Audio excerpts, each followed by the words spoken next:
Hi everybody, Chef Anita here. Today I'm going to make turkey tetrazzini.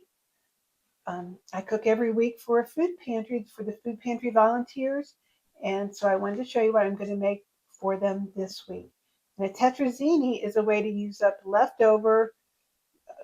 I usually use turkey or chicken or ham. It's especially useful after holidays, but I happen to have a piece of delicatessen style turkey left over. So I'm going to chop this turkey up. I've also cooked, this is a lot, so I've cooked 4 pounds of spaghetti, some frozen peas. This is some pasta water, and I'm going to make a bechamel sauce and show you how I pull the whole thing together to make turkey tetrazzini.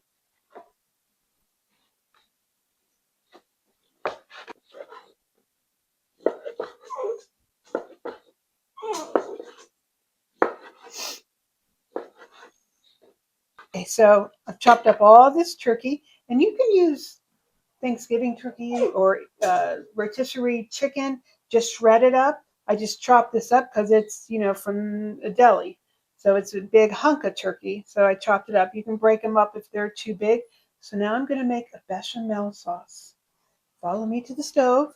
So I'm making my bechamel sauce now. I have 2 sticks of butter in here. Remember, I'm making a lot of turkey tetrazzini today. So for a small family quantity, I only use about half a stick of butter. But let me turn my fire back on. I've got 2 sticks of butter that are melting, and I'm going to add a cup of flour. So it's equal amounts of flour. The ratio is if you have half a cup of butter, you have half a cup of flour. I've got a cup of butter total, so I'm going to put a cup of flour in it.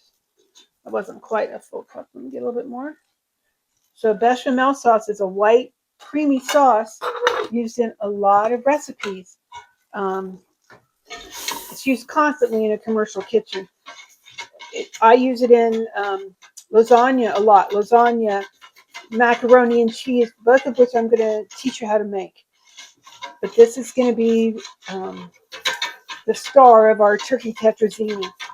So I'm cooking this flour.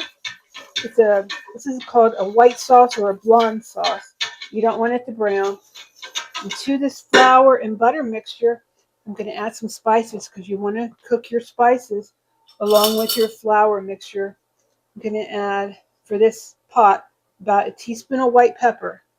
The flavors in a bechamel sauce are white pepper, nutmeg, and I like to put a dash of sherry in it.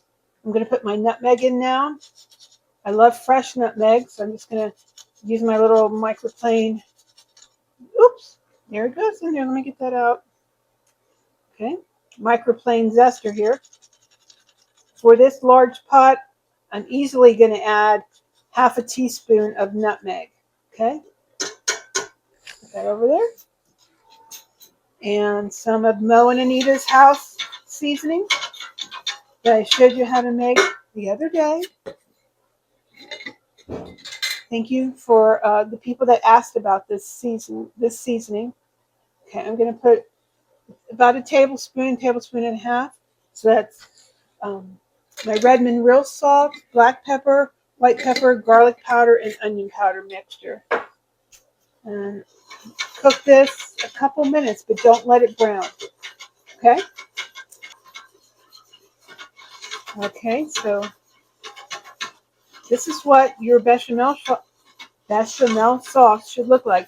You also need, I'm using a whip here, but you also need something with a flat bottom because you need to get into the corners of your pot. Okay? I'm going to turn my fire off for just a second. It's getting right where I want it. I wanted to show you this. This is pasta water. And look how thick it is. It's sat here for a little bit and cooled down. It's very thick. Oops. We are going to start out with adding some pasta water to our roux before we add our milk to it, okay? and use your flat-edged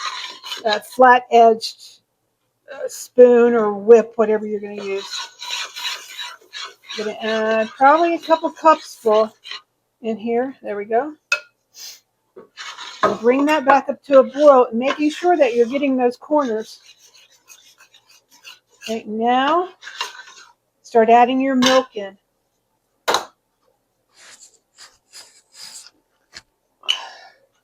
This is whole milk. I prefer to use whole milk when making bechamel sauces. So it's a cream sauce, so it should be creamy. Okay. Add a small amount to begin with. Go back in with your whip. Never add all your liquid at once. You won't be able to get any lumps out. Add them there. Turn your fire back on. And start incorporating. It's going to become something called a slurry, and that's before it's complete. Okay. I've got all that blended in. There are no lumps remaining. Keep adding your milk to it. A little bit at a time. It's gonna get nice and thick and creamy. Okay, so this has been cooking. It's taken about half an hour to come to a boil. Make sure you bring this pot to a slow boil to thicken the flour. Okay, it won't thicken if you don't. Now it's nice and thick. Use your flat edge to scrape the bottoms and the sides. You can see how thick that is. Okay. Also for bechamel sauce, traditionally, it has tarragon in it, which I love the flavor of tarragon. So, oops. I'm going to put a drop, well, probably more than a drop, but about a tablespoon of tarragon in this. Let me turn that fire off. Put about that much tarragon into this whole pot, a gallon of milk. I'm going to kind of break it up a little bit. Okay. And small glug of sherry. Splash maybe a couple tablespoons. 1, 2. White wine works great too in this. White wine is great with a bechamel sauce for chicken. Sherry is good for poultry. I meant white wine is great for one with fish. I like sherry with poultry. So this is all done. Now I'm going to combine it with my turkey and my pasta.